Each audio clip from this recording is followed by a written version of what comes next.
Маҷлиси намояндагони Тоҷикистон имрӯз 10 июн тағйиру ислоҳи қонун дар бораи иттиҳодияҳои ҷамъиятиро тасвиб кард, ки бинобар он созмонҳои иҷтимоӣ муваззаф мешаванд манобеи молияшонро ошкор кунанд.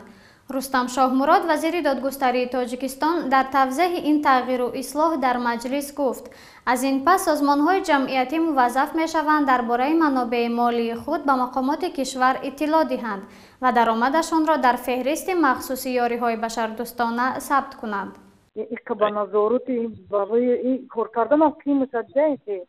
Уже бад полномочий hukumati вай бисёр мешад и будут придираться каждой мелочи. Я вам это макулные ростига наканал.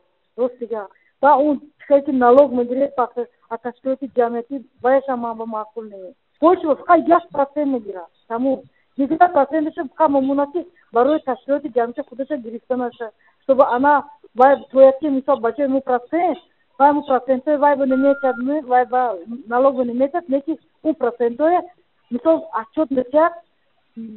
Барои ки мисол ёрдам бача халқ ва ё ягон дестат ва ягон вай мероприятие ташкил мекунад